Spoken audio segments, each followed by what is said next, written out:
স্বামী বিবেকানন্দের বাণী ও রচনা। তৃতীয় খণ্ড। অধ্যায় আত্ম অনুসন্ধান বা আধ্যাত্মিক গবেষণার ভিত্তি।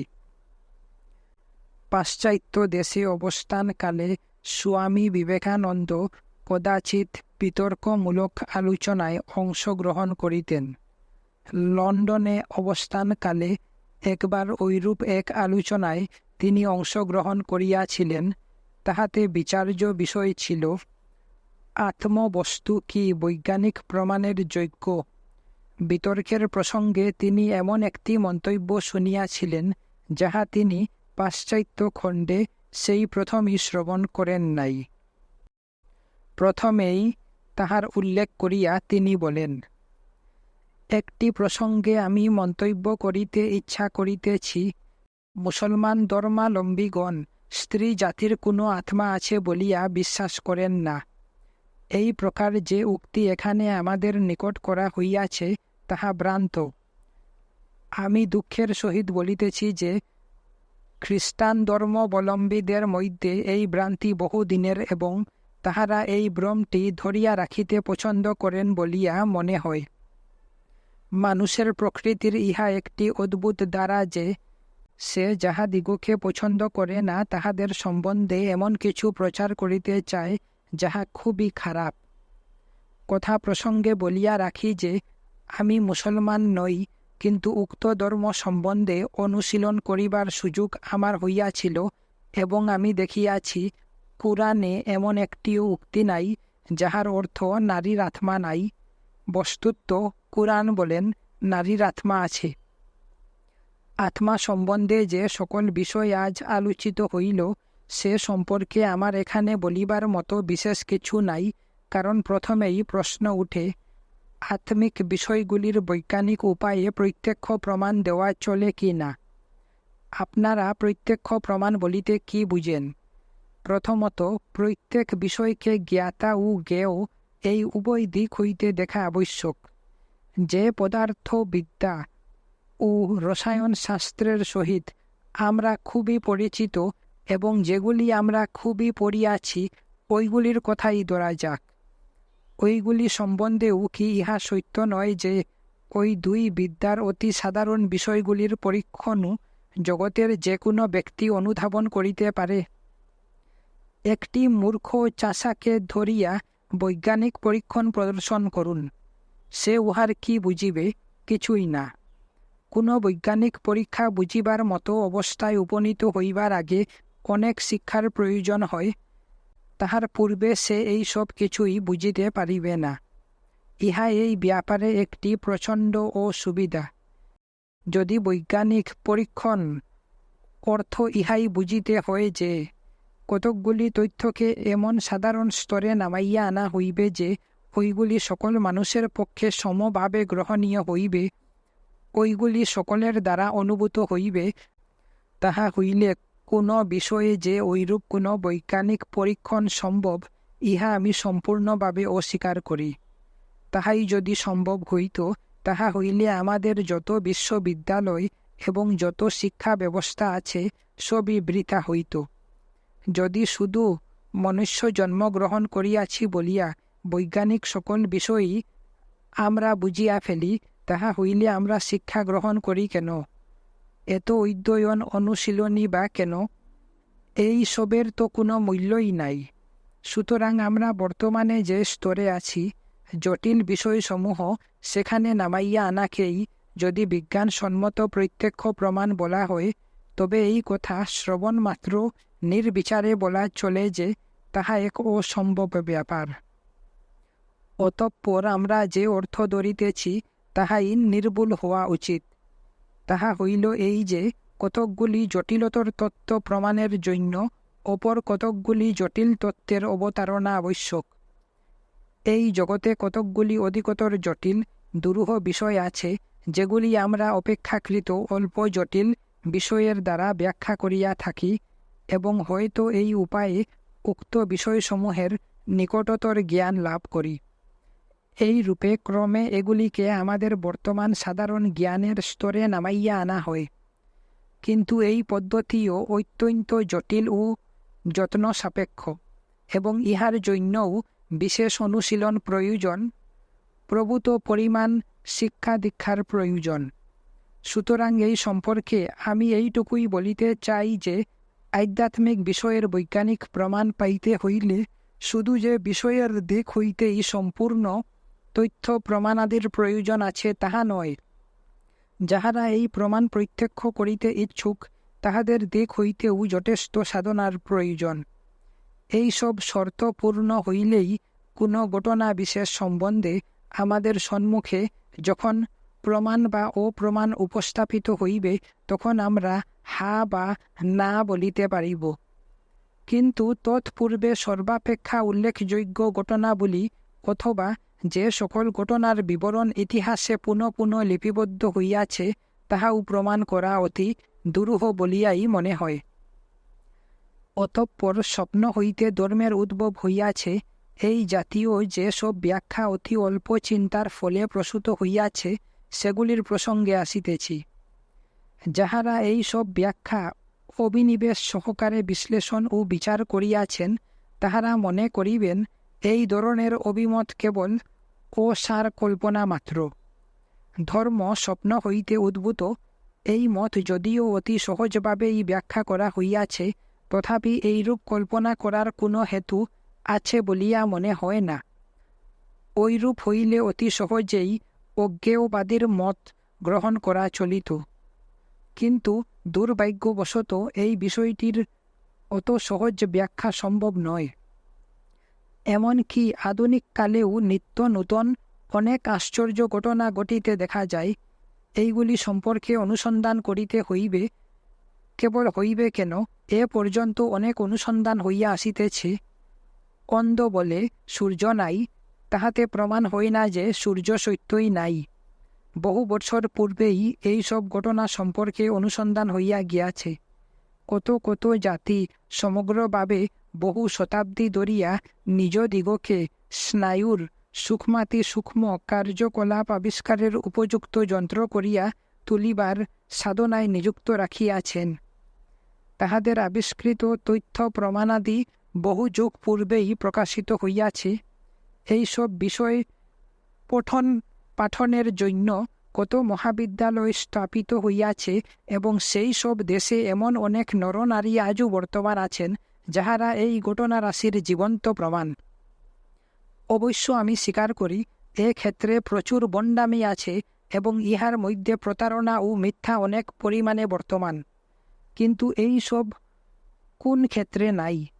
যে কোনো একটি সাধারণ বৈজ্ঞানিক বিষয়ই ধরা যাক না কেন, সন্দেহাতীত সত্য বলিয়া বৈজ্ঞানিকেরা কিংবা সাধারণে বিশ্বাস করিতে পারেন এই প্রকার তত্ত্ব মাত্র 2-3টি আছে। অবশিষ্ট সবই শূন্যগর্ভ কল্পনা। অজ্ঞেয়বাদী নিজের অবিশ্বাস্য বিষয়ের ক্ষেত্রে যে পরীক্ষা প্রয়োগ করিতে চান, নিজের বিজ্ঞানের ক্ষেত্রেও তাহাই প্রয়োগ করিয়া দেখুন না। দেখিবেন তাহার অর্ধেক ভিত্তিমূল সহ ধসিয়া পড়িবে। আমরা অনুমান কল্পনার উপর নির্ভর করিতে বাধ্য। আমরা যে অবস্থায় আছি তাহাতে সন্তুষ্ট থাকিতে পারি না। মানব আত্মার ইহাই স্বাভাবিক প্রগতি। একদিকে অজ্ঞেয়বাদী, অপরদিকে কোনো বিষয়ে জিজ্ঞাসু অনুসন্ধানী, এই উভয় বৃত্তি সম্পন্ন হওয়া আমাদের পক্ষে সম্ভব নয়। এই উভয়ের মধ্যে একটিকে আমাদের নির্বাচন করিয়া লইতে হয়। এই জন্য আমাদের নিজ সীমার ঊর্ধ্বে যাওয়া প্রয়োজন। যাহা অজ্ঞাত বলিয়া প্রতিবাদ, তাহা জানিবার জন্য কঠিন প্রয়াস করিতে হইবে, এবং এই সংগ্রাম অপ্রতিহতভাবে চলা চাই। এতএব বক্তা অপেক্ষা এক পদ অগ্রসর হইয়া আমি এই মত উপস্থাপিত করিতেছি যে প্রেতাত্মাদের নিকট হইতে শব্দ অবলম্বনে সাড়া পাওয়া কিংবা টেবিলে আঘাতের শব্দ শোনা প্রভৃতি যে সব ঘটনাকে ছেলে খেলা বলে, অথবা অপরের চিন্তা জানিতে পারা প্রভৃতি যে সব শক্তি আমি বালকদের মধ্যেও দেখিয়াছি, কেবল এই সব সামান্য সামান্য ব্যাপারই নয়, পরন্তু যে সব ঘটনাকে পূর্ববর্তী বক্তা উচ্চতর অলৌকিক অন্তর্দৃষ্টি বলিয়া অভিহিত করিয়াছেন, কিন্তু যাহাকে আমি মনেরই অতি চেতন অভিজ্ঞতা বলিতে চাহিতেছি, সেই সবের অধিকাংশই হইতেছে প্রকৃত মনস্তাত্ত্বিক গবেষণার প্রথম সুপান মাত্র। প্রথমেই আমাদের বিচার করিয়া দেখা উচিত, মন সত্যই সেই ভূমিতে আরোহণ করিতে পারে কি না।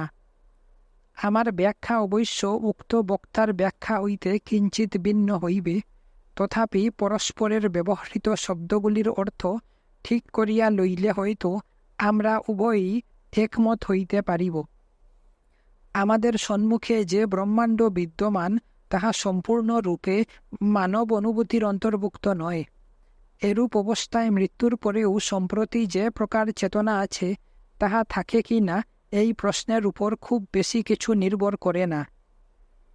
সত্তার সহিত অনুভূতি যে সব সময় থাকিবেই, এমন কোনো কথা নাই। আমার নিজের এবং আমাদের সকলেরই শরীর সম্পর্কে এই কথা স্বীকার করিতেই হইবে যে, তাহার খুব অল্প অংশেরই সম্বন্ধে আমরা সচেতন এবং ইহার অধিকাংশ সম্পর্কেই আমরা অচেতন। তবু শরীরের অস্তিত্ব আছে। দৃষ্টান্ত স্বরূপ বলা যাইতে পারে যে, নিজ মস্তিষ্ক সম্পর্কে কেহই সচেতন নয়। আমি আমার মস্তিষ্ক কখনই দেখি নাই এবং ইহার সম্পর্কে আমি কোনো সময়েই সচেতন নই। তথাপি আমি জানি মস্তিষ্ক আছে। এব এইরূপ বলা ঠিক নয় যে আমরা অনুভূতির জন্য লালায়িত। বস্তুত আমরা এমন কিছুরই অস্তিত্বের জন্য আগ্রহান্বিত, যাহা এই স্থূল জড়বস্তু হইতে ভিন্ন, এবং ইহা অতি সত্য যে এই জ্ঞান আমরা এই জীবনেই লাভ করিতে পারি। এই জ্ঞান ইতপূর্বে অনেকেই লাভ করিয়াছেন এবং তাহারা ইহার সত্যতা ঠিক তেমনভাবে প্রতিপন্ন করিয়াছেন, যেভাবে কোনো বৈজ্ঞানিক বিষয় প্রতিপাদিত হইয়া থাকে। এই সব বিষয় আমাদের অনুধাবন করিতে হইবে। উপস্থিত সকলকে আমি আরও একটি বিষয় স্মরণ করাইয়া দিতে চাই। এই কথা মনে রাখা ভালো যে আমরা প্রায়ই এই সব ব্যাপারে প্রতারিত হই। কোনো ব্যক্তি হয়তো আমাদের সম্মুখে এমন একটি ব্যাপারের প্রমাণ উপস্থিত করিলেন, যাহা আধ্যাত্মিকতার ক্ষেত্রে অসাধারণ, কিন্তু আমরা তাহা এই যুক্তি অবলম্বনে অস্বীকার করিলাম যে আমরা উহা সত্য বলিয়া অনুধাবন করিতে পারিতেছি না। অনেক ক্ষেত্রেই উপস্থাপিত বিষয় সত্য নাও হইতে পারে, কিন্তু আবার অনেক ক্ষেত্রে আমরা নিজেরা সেই সব প্রমাণ অনুধাবন করিবার উপযুক্ত কি না, এবং আমরা আমাদের দেহ মনকে ওই সব আধ্যাত্মিক সত্য আবিষ্কারের উপযুক্ত আধার রূপে প্রস্তুত করিয়াছি কি না, তাহা বিবেচনা করিতে ভুলিয়া যাই। অধ্যায় রাজযুগের লক্ষ্য। ধর্ম জীবনে ধ্যান ধারণার দিকটি যুগের লক্ষ্য, নৈতিক দিকটি নয়। যদিও কার্যকালে নীতি বিষয়ক আলোচনা কিছুটা আসিয়াই পড়ে। ভগবানের বাণী বলিয়া যাহা পরিচিত, শুধু তাহাতে পরিতৃপ্ত না হইয়া জগতের নরনারীর মন সত্য সম্বন্ধে আরও অধিক অনুসন্ধানপরায়ণ হয়। তাহারা নিজে কিছু সত্য উপলব্ধি করিতে চায়। ধর্মের বাস্তবতা নির্ভর করে একমাত্র উপলব্ধির উপর। মনের অতি চেতন ভূমি হইতেই অধিকাংশ আধ্যাত্মিক সত্য আহরণ করিতে হয়। বিশেষ অনুভূতি লাভ করিয়াছেন বলিয়া যাহারা দাবি করেন, তাহারা যে ভূমিতে উঠিয়াছিলেন সেই ভূমিতে আমাদেরও উঠিতে হইবে। সেখানে উঠিয়া আমরা যদি একই ধরনের অনুভূতি লাভ করি, তাহা হইলেই আমাদের কাছে সেগুলি সত্য হইয়া দাঁড়াইল। ওপরে যাহা কিছু প্রত্যক্ষ করিয়াছে, সবই আমরা প্রত্যক্ষ করিতে পারি। যাহা একবার ঘটিয়াছে, পুনর্বার তাহা ঘটিতে পারে নয়, একই পরিবেশে আবার তাহা ঘটিতে বাধ্য। এই অতি চেতন অবস্থায় কিভাবে পৌঁছিতে হয়, রাজযুগ তাহা শিক্ষা দেয়। সব বড় বড় ধর্মই কোনো না কোনোভাবে এই অতি চেতন অবস্থাকে স্বীকার করে, কিন্তু ভারতে ধর্মের এই দিকটির উপর বিশেষ মনোযোগ দেওয়া হয়। প্রথম অবস্থায় কয়েকটি বাহ্য প্রক্রিয়া এই অবস্থা লাভের পক্ষে সহায়ক হইতে পারে, কিন্তু শুধু এই ধরনের বাহ্য প্রক্রিয়া অবলম্বনে কখনো বেশি দূর অগ্রসর হওয়া যায় না। নির্দিষ্ট আসন, নির্দিষ্ট প্রণালীতে শ্বাসক্রিয়া ইত্যাদির সাহায্যে মন শান্ত ও একাগ্র হয়, কিন্তু এগুলির অভ্যাসের সঙ্গে সঙ্গে পবিত্রতা এবং ভগবান লাভের বা সত্য উপলব্ধির জন্য তীব্র আকাঙ্ক্ষা থাকা চাই। স্থির হইয়া বসিয়া একটি ভাবের উপর মন নিবিষ্ট করিবার ও মনকে সেখানে ধরিয়া রাখিবার চেষ্টা করিতে গেলেই অধিকাংশ লোক অনুভব করিবে যে উহাতে সফল হইবার জন্য বাহিরের কিছু সহায়তার প্রয়োজন আছে। মনকে ধীরে ধীরে এবং যথা নিয়মে বসে আনিতে হয়। ধীর, নিরবিচ্ছিন্ন এবং অধ্যবসায়যুক্ত সাধন সহায়ে ইচ্ছা শক্তিকে পরিপুষ্ট করিতে হয়। ইহা ছেলে খেলা নয়, একদিন চেষ্টা করিয়া পরদিন ছাড়িয়া দিবার মতো খেয়ালু নয়। সারা জীবনের কাজ এইটি। আর যে লক্ষ্য লাভের জন্য এ প্রচেষ্টা, তাহা পাইবার জন্য যত মূল্যই আমাদিগকে দিতে হোক না কেন, সে মূল্য উহার সম্পূর্ণ উপযুক্ত, কারণ আমাদের লক্ষ্য হইল ভগবৎ সত্তার সঙ্গে পূর্ণ একত্ব অনুভূতি। এই লক্ষ্যের দিকে দৃষ্টি থাকিলে এবং ওই লক্ষ্যে আমরা পৌঁছিতে পারি এই বোধ থাকিলে তাহা লাভের জন্য কোনো মূল্যকেই আর অত্যধিক বলিয়া মনে হইতে পারে না। অধ্যায় একাগ্রতা। 1900 খ্রিস্টাব্দ 16 মার্চ সেন ফ্রান্সিসকো শহরে ওয়াশিংটন হলে প্রদত্ত। সাংকেতিক লিপিকার ও অনুলেখিকা আইডিয়া আনসেল যেখানে স্বামীজির কথা ধরিতে পারেন নাই, সেখানে কয়েকটি বিন্দু চিহ্ন দেওয়া হইয়াছে। প্রথম বন্ধনীর মধ্যকার শব্দ বা বাক্যগুলি স্বামীজির নিজের নয়, ভাব পরিস্ফুটনের জন্য অনুলেখিকা কর্তৃক নিবদ্ধ। মূল ইংরেজি বক্তৃতাটি হলিউড বেদান্ত কেন্দ্রের মুখপত্র বেদান্তা এন্ড দ্য ওয়েস্ট পত্রিকার 111তম সংখ্যায় মুদ্রিত হইয়াছিল। বহির্জগতের অথবা অন্তর্জগতের যাবতীয় জ্ঞানই আমরা একটি মাত্র উপায়ে লাভ করি, উহা মনসংযোগ। কোনো বৈজ্ঞানিক তথ্যই জানা সম্ভবপর হয় না যদি সেই বিষয়ে আমরা মন একাগ্র করিতে না পারি। জ্যোতির্বিদ দূরবীক্ষণ যন্ত্রের সাহায্যে মনসংযোগ করেন, এইরূপ অন্যান্য ক্ষেত্রেও। মনের রহস্য জানিতে হইলেও এই একই উপায় অবলম্বনীয়। মন একাগ্র করিয়া উহাকে নিজেরই উপর ঘুরাইয়া ধরিতে হইবে। এই জগতে এক মনের সঙ্গে অপর মনের পার্থক্য শুধু একাগ্রতার তারতম্যেই। দুই জনের মধ্যে যাহার একাগ্রতা বেশি, সেই অধিক জ্ঞান লাভ করিতে সমর্থ।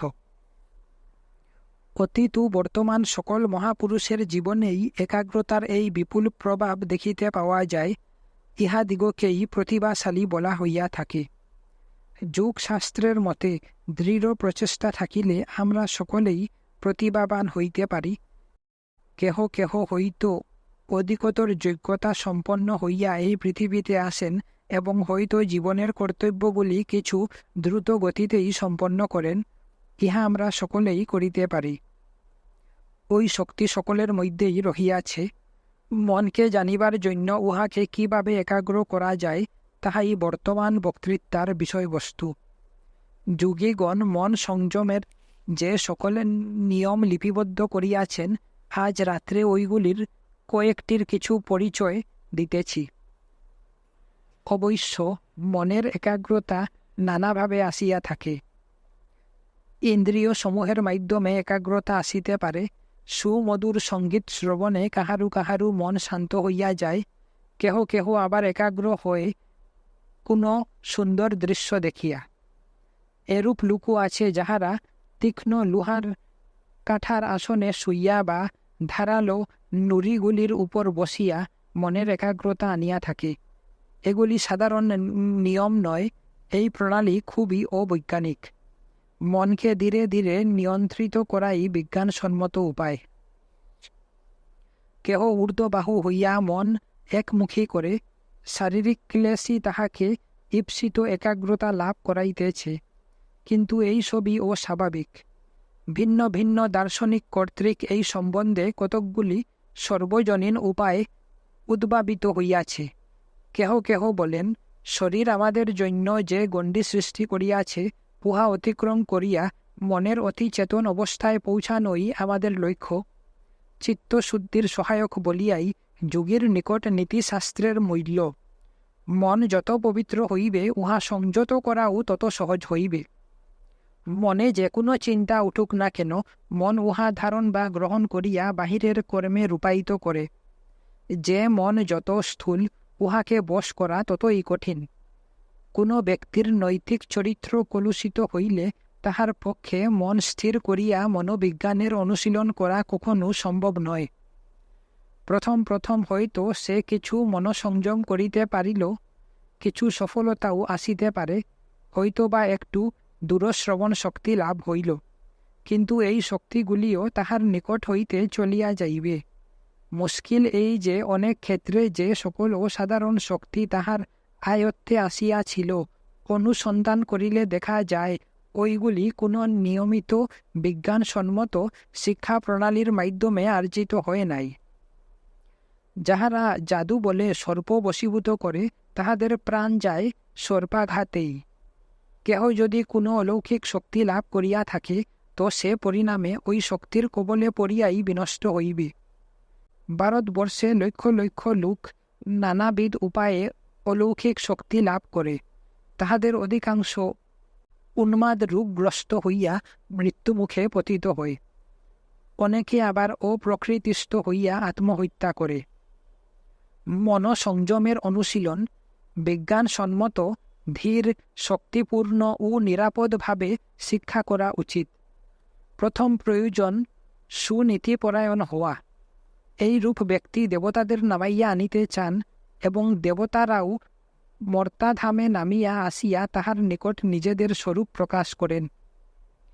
আমাদের মনস্তত্ত্ব ও দর্শনের সার কথা হইল সম্পূর্ণভাবে সুনীতিপরায়ণ হওয়া। একটু ভাবিয়া দেখো দেখি, ইহার অর্থ কি? কাহারও কোনো অনিষ্ট না করা, পূর্ণ পবিত্রতা ও কঠোরতা, এইগুলি একান্ত আবশ্যক। একবার ভাবিয়া দেখো, কাহারও মধ্যে যদি এইসব গুণের পূর্ণ সমাবেশ হয়, তো ইহা অপেক্ষা আর অধিক কি চাই বলো দেখি? যদি কেহ কোনো জীবের প্রতি সম্পূর্ণ বৈরভাব শূন্য হন, তাহার সমক্ষে প্রাণীবর্গ হিংসা ত্যাগ করিবে। যোগ মার্গের আচার্যগণ সুকঠিন নিয়মাবলী সন্নিবদ্ধ করিয়াছেন, সেগুলি পালন না করিলে কেহই যোগী হইতে পারিবে না। যেমন দানশীল না হইলে কেহ দাতা আখ্যা লাভ করিতে পারে না। তোমরা বিশ্বাস করিবে কি, আমি এমন একজন যোগী পুরুষ দেখিয়াছি, যিনি ছিলেন গুহাবাসী, এবং সেই গুহাতেই বিষধর সর্প ও ভেক তাহার সঙ্গেই একত্র বাস করিত। তিনি কখনো কখনো দিনের পর দিন, মাসের পর মাস উপবাসে কাটাইবার পর গুহার বাহিরে আসিতেন, সর্বদাই চুপচাপ থাকিতেন। একদিন একটা চোর আসিল, সে তাহার আশ্রমে চুরি করিতে আসিয়াছিল। সাধুকে দেখিয়াই সে ভীত হইয়া চুরি করা জিনিসের পুতলাটি ফেলিয়া পালাইল।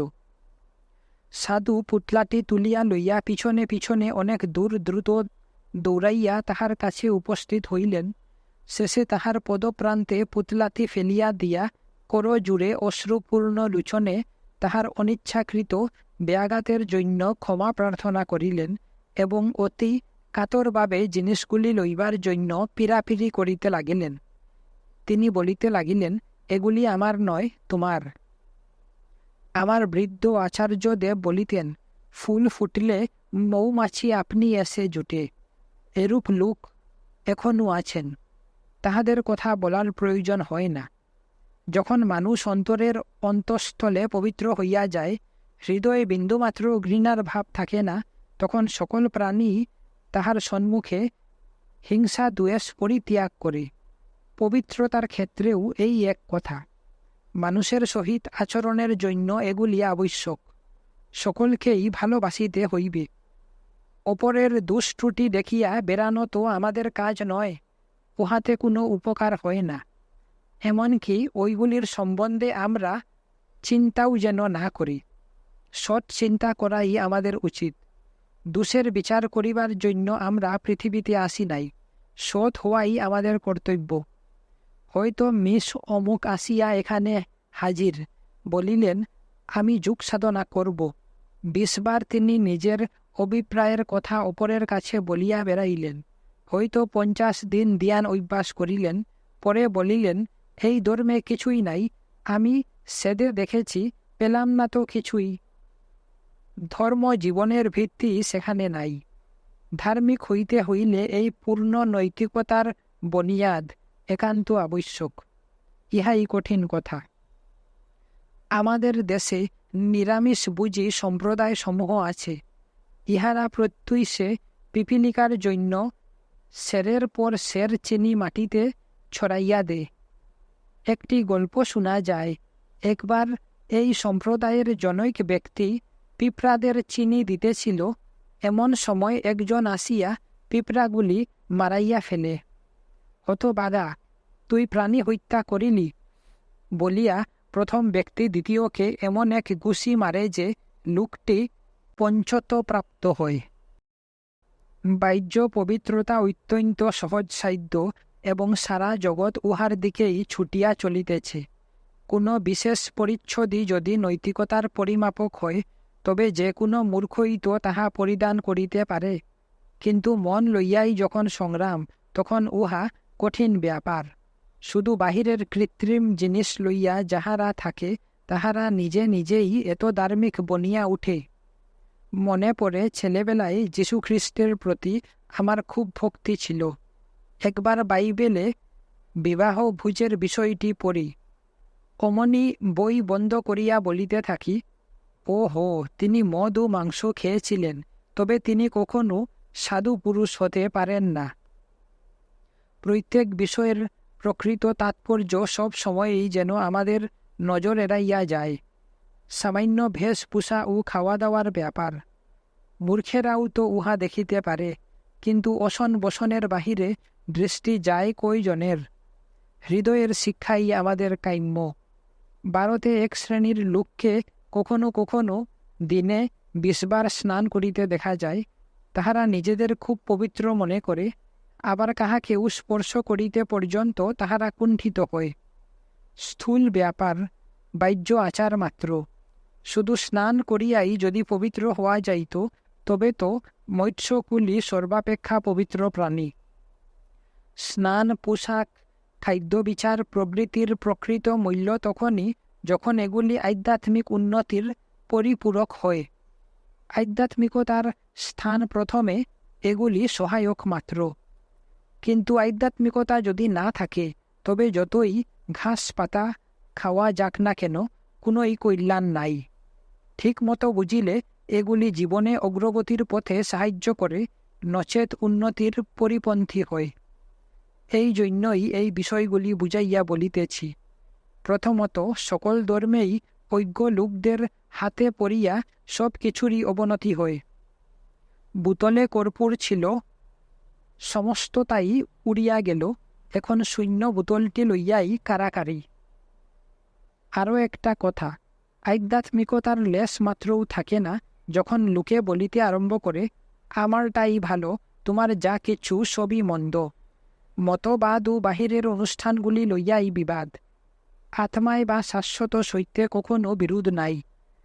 বৌদ্ধগণ বৎসরের পর বৎসর ধরিয়া গৌরবময় ধর্ম প্রচার চালাইয়াছেন, কিন্তু ধীরে ধীরে এই আধ্যাত্মিকতা উড়িয়া গেল। খ্রিস্টান ধর্মেও এইরূপ। তারপর যখন কেহ স্বয়ং ঈশ্বরের নিকট যাইতে এবং তাহার স্বরূপ জানিতে চায় না, তখন কলহের সূত্রপাত হয়। এক ঈশ্বরে 3টি ভাব, না, তৃতীয়ভাবে এক ঈশ্বর। স্বয়ং ভগবানের নিকটে পৌঁছিয়া আমাদিগকে জানিতে হইবে, তিনি একে 3, না 3-এ 1। এই প্রসঙ্গের পর এখন আসনের কথা। মন সংযোগের চেষ্টায় কোনো একটি আসনের প্রয়োজন। যিনি যেভাবে সহজ বসিতে পারেন, তাহার পক্ষে উহাই উপযুক্ত আসন।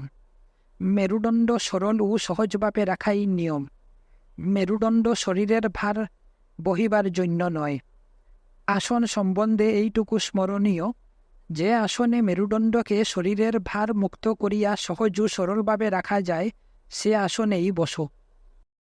ইহার পর প্রাণায়ামের শ্বাস প্রশ্বাসের ব্যায়াম। ইহার উপর খুব জোর দেওয়া হইয়াছে।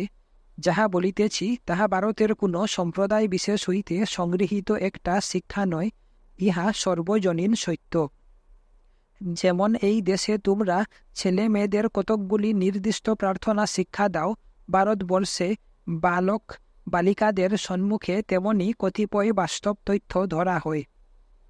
দুই একটি প্রার্থনা ব্যতীত ধর্মের কোনো মতবাদ ভারতের শিশুদিগের উপর চাপাইয়া দেওয়া হয় না। পরে তাহারা নিজেরাই তত্ত্ব জিজ্ঞাসু হইয়া এমন কাহারও অন্বেষণ করে যাহার সহিত আধ্যাত্মিক সংযোগ স্থাপন করিতে পারা যায়। অনেকের কাছে ঘুরিতে ঘুরিতে অবশেষে একদিন উপযুক্ত পথ প্রদর্শক সন্ধান পাইয়া বলে, ইনি আমার গুরু। তখন তাহার নিকট দীক্ষা গ্রহণ করে। আমি যদি বিবাহিত হইতাম, আমার স্ত্রী অন্য একজনকে গুরু গ্রহণ করিতে পারিত, আমার পুত্র অন্য কাহাকেও গুরু করিতে পারিত। দীক্ষার কথা কেবল আমার এবং আমার গুরুর মধ্যেই সর্বদা গুপ্ত থাকে। স্ত্রীর সাধন প্রণালী স্বামীর জানার প্রয়োজন নাই। স্বামী তাহার স্ত্রীর সাধন সম্বন্ধে জিজ্ঞাসা করিতেও সাহস করেন না, কেননা ইহা সুবিদিত যে নিজের সাধন প্রণালী কেহ কখনো বলিবে না। ইহা যে কোনো গুরু ও শিষ্যের জানা আছে। অনেক সময় দেখা যায়, যাহা একজনের নিকট হাস্যাস্পদ তাহাই হয়তো অপরের অত্যন্ত শিক্ষাপ্রদ। প্রত্যেকেই নিজের বুঝা বহিতেছে, যাহার মনটি যেভাবে গঠিত সেইভাবেই তাহাকে সাহায্য করিতে হইবে। সাধক গুরু এবং ইষ্টের সম্বন্ধটি ব্যক্তিগত, কিন্তু এমন কতকগুলি সাধারণ নিয়ম আছে যেগুলি সকল আচার্যই উপদেশ দিয়া থাকেন। প্রাণায়াম ও ধ্যান সর্বজনীন, ইহাই হইল ভারতীয় উপাসনা প্রণালী। গঙ্গার তীরে আমরা দেখিতে পাইব কত নরনারী ও বালক বালিকা প্রাণায়াম ও পরে ধ্যান অর্থাৎ অভ্যাস করিতেছে। অবশ্য ইহা ছাড়া তাহাদের সাংসারিক আরও অনেক কিছু করণীয় আছে বলিয়া বেশি সময় তাহারা প্রাণায়াম আদিতে দিতে পারে না। কিন্তু যাহারা ইহাকেই জীবনের প্রধান অনুশীলন রূপে গ্রহণ করিয়াছে, তাহারা নানা প্রণালী অভ্যাস করে। 84 প্রকার পৃথক পৃথক আসন আছে। যাহারা কোনো অভিজ্ঞ গুরুর নির্দেশে চলে, তাহারা শরীরের বিভিন্ন অংশে প্রাণের স্পন্দন অনুভব করে। ইহার পরেই আসে ধারণা অর্থাৎ একাগ্রতা। মনকে দেহের কতকগুলি স্থান বিশেষে ধরিয়া রাখার নাম ধারণা। হিন্দু বালক বালিকা দীক্ষা গ্রহণ করে, সে গুরুর নিকট হইতে একটি মন্ত্র পায়, ইহাকে বীজ মন্ত্র বলে। গুরু এই মন্ত্র লাভ করিয়াছিলেন তাহার নিজের গুরুর নিকট হইতে। এইভাবে মন্ত্রগুলি গুরু পরম্পরায় শিষ্যের মধ্যে চলিয়া আসিতেছে। ওম এইরূপ একটি বীজ মন্ত্র। প্রত্যেক বীজেরই গভীর অর্থ আছে। এই অর্থ গোপনে রাখা হয়, লিখিয়া কেহ কখনো প্রকাশ করেন না। গুরুর কাছে কানে শুনিয়া মন্ত্র লোয়াই রীতি, লিখিয়া নয়। মন্ত্র লাভ করিয়া শিষ্য উহাকে ঈশ্বরের স্বরূপ জ্ঞান করে এবং উহার ধ্যান করিতে থাকে। আমার জীবনের এক সময়ে আমিও ওইভাবে উপাসনা করিয়াছি। বর্ষাকালে একটানা 4 মাস ধরিয়া প্রত্যুষে গোত্রোত্থানের পর গঙ্গা স্নান ও আর্দ্র বস্ত্রে সূর্যাস্ত পর্যন্ত জপ করিতাম। পরে কিছু খাইতাম, সামান্য ভাত বা অন্য কিছু। বর্ষাকালে ঐরূপ চাতুর্সাম্য। মানুষের সামর্থ্যে জগতে অপ্রাপ্য বলিয়া কিছুই নাই। ভারতীয় মনের ইহাই বিশ্বাস। এই দেশে যদি কাহারও ধন আকাঙ্ক্ষা থাকে, তবে তাহাকে কর্ম করিয়া অর্থ উপার্জন করিতে দেখা যায়। ভারতে কিন্তু এমন লোকও আছে যে বিশ্বাস করে মন্ত্র শক্তির দ্বারা অর্থ লাভ সম্ভব। তাই সেখানে দেখা যাইবে যে ধন আকাঙ্ক্ষী হয়তো বৃক্ষতলে বসিয়া মন্ত্রের মাধ্যমে ধন কামনা করিতেছে। চিন্তার শক্তিতে সব কিছু তাহার নিকট আসিতে বাধ্য। এখানে তোমরা যে ধন উপার্জন করো, ইহারও প্রণালী একই প্রকার। তোমরা ধন উপার্জনের জন্য সমগ্র শক্তি নিয়োগ করো। কতকগুলি সম্প্রদায় আছে, তাহাদিগকে বলা হয় হঠযোগী। তাহারা বলেন, মৃত্যুর হাত হইতে শরীরটিকে রক্ষা করাই শ্রেষ্ঠ কল্যাণ। তাহাদের সমস্ত সাধন শরীর সম্বন্ধীয়। 12 বৎসরের সাধন। সেই জন্য অল্প বয়স হইতে আরম্ভ না করিলে ইহা আয়ত্ত করা কাহারও পক্ষে সম্ভব নয়। হঠযোগীদের মধ্যে একটি অদ্ভুত প্রথার প্রচলন আছে। হঠযোগী যখন প্রথম শিষ্যত্ব গ্রহণ করে তখন তাহাকে নির্জন অরণ্যে একাকী ঠিক 40 দিন আসিয়া গুরু নির্দেশিত ক্রিয়াগুলি একে একে যথারীতি অভ্যাস করিতে হয় এবং শিক্ষণীয় সমস্ত কিছুই এই সময়ের মধ্যে শিখিয়া লইতে হয়। কলিকাতায় এক ব্যক্তি 500 বৎসর বাঁচিয়া আছে বলিয়া দাবি করে। সকলেই আমাকে বলিয়াছে যে তাহাদের পিতামহেরাও এই লোকটিকে দেখিয়াছিল। তিনি স্বাস্থ্যের জন্য 20 মাইল করিয়া বেড়ান। ইহাকে ভ্রমণ না বলিয়া দৌড়ানো বলাই ভালো। তারপর কোনো জলাশয়ে গিয়া আপাদ মস্তক কাদা মাখেন। কিছুক্ষণ বাদে আবার জলে ডুব দেন, আবার কাদা মাখেন। এই সবের মধ্যে কোনো কল্যাণ আছে বলিয়া আমার মনে হয় না। লোকে বলে সাপও 200 বৎসর জীবিত থাকে। সম্ভবত লোকটি খুব বৃদ্ধ, কারণ আমিও 14 বৎসর ভারত ভ্রমণ করিয়াছি এবং যেখানেই গিয়াছি সেখানেই শুনিয়াছি, প্রত্যেকে তাহার কথা জানে। লোকটি সারা জীবনই ভ্রমণ করিয়া কাটাইতেছে। হঠযোগী 80 ইঞ্চি লম্বা রবার গিলিয়া ফেলিয়া আবার মুখ দিয়া বাহির করিতে পারে। হঠযোগীকে দৈনিক 4 বার শরীরের ভিতরের ও বাহিরের প্রতিটি অঙ্গ ধুইতে হয়। প্রাচীরগুলিও তো সহস্র সহস্র বৎসর অটুট থাকিতে পারে, তাহাতে হই বা কি? এত দীর্ঘায়ু হওয়ার কামনা আমার নাই। একদিনের বিপর্যয় রাশি মানুষকে কতই না ব্যস্ত করিয়া তুলে। সর্বপ্রকার ভ্রান্তি ও দুষ্ত্রুটিতে পূর্ণ একটি ক্ষুদ্র শরীরই যথেষ্ট। অন্যান্য সম্প্রদায় আছে, তাহারা তোমাদিগকে সঞ্জীবনী সুরা 1 ফুটা দেয় এবং উহা খাইয়া তোমাদের যৌবন অক্ষুণ্ণ থাকে। কত যে বিভিন্ন সম্প্রদায় আছে, সকলের বিষয় বলিতে গেলে মাসের পর মাস লাগিবে। তাহাদের ক্রিয়াকলাপ সব এই দিকে। জড় জগতের মধ্যেই প্রতিদিন এক একটি নূতন সম্প্রদায়ের সৃষ্টি। ওই সকল সম্প্রদায়ের শক্তির উৎস মন। মনকে বশীভূত করাই তাহাদের উদ্দেশ্য। মন একাগ্র করিয়া একটি নির্দিষ্ট স্থানে নিবিষ্ট রাখিতে হইবে। তাহারা বলেন, দেহের ভিতর মেরুদণ্ডের কতকগুলি স্থানে বা স্নায়ু কেন্দ্রগুলিতে মন স্থির রাখিতে পারিলে যোগী দেহের উপর আধিপত্য লাভ করিতে পারেন। যোগীর পক্ষে শান্তি লাভের প্রধান বিঘ্ন ও উচ্চতম আদর্শের পরিপন্থী হইল এই দেহ। সেজন্য তিনি চান দেহকে বশীভূত করিতে এবং ভৃত্যবৎ কাজে লাগাইতে। এইবার ধ্যানের কথা। ধ্যানই সর্বোচ্চ অবস্থা। যখন মনে সংশয় থাকে তখন উহার অবস্থা উন্নত হয়। ধ্যানই মনের উচ্চ অবস্থা। উন্নত মন বিষয়সমূহ দেখে বটে, কিন্তু কোনো কিছুর সহিত নিজেকে জড়াইয়া ফেলে না। যতক্ষণ আমার দুঃখের অনুভূতি আছে ততক্ষণ আমি শরীরের সঙ্গে তাদাত্ম্য বোধ করিয়া ফেলিয়াছি। যখন সুখ বা আনন্দ বোধ করি, আমি দেহের সহিত মিশিয়া গিয়াছি। কিন্তু সুখ দুঃখ দুই যখন সমভাবে দেখিবার ক্ষমতা জন্মে, তখনই হয় উচ্চ অবস্থা। ধ্যান মাত্রই সাক্ষাৎ অতিচেতন বোধ। পুনঃ মন সংযমে জীবাত্মা স্থূল শরীরের বন্ধন হইতে যথার্থই মুক্ত হইয়া নিজ স্বরূপের জ্ঞান লাভ করে। তখন জীবাত্মা যাহা চায় তাহাই পায়। জ্ঞান ও শক্তি তো সেখানে পূর্ব হইতেই আসে। জীবাত্মা শক্তিহীন জ্বরের সহিত নিজেকে মিশাইয়া ফেলিয়া কান্দিয়া মরে, হায় হায় করে। নশ্বর বস্তুসমূহের সহিত জীবাত্মা নিজেকে মিশাইয়া ফেলে, কিন্তু যদি সেই মুক্ত আত্মা কোনো শক্তি প্রয়োগ করিতে চান তবে তিনি তাহা পাইবেন। পক্ষান্তরে যদি তিনি শক্তি প্রয়োগ করিতে না চান, তাহা হইলে উহা পাইবেন না। যিনি ঈশ্বরকে জানিয়াছেন তিনি ঈশ্বরই হইয়া যান। এই রূপ মুক্ত পুরুষের পক্ষে কিছুই অসম্ভব নয়। তাহার আর জন্ম মৃত্যু নাই, তিনি চিরমুক্ত।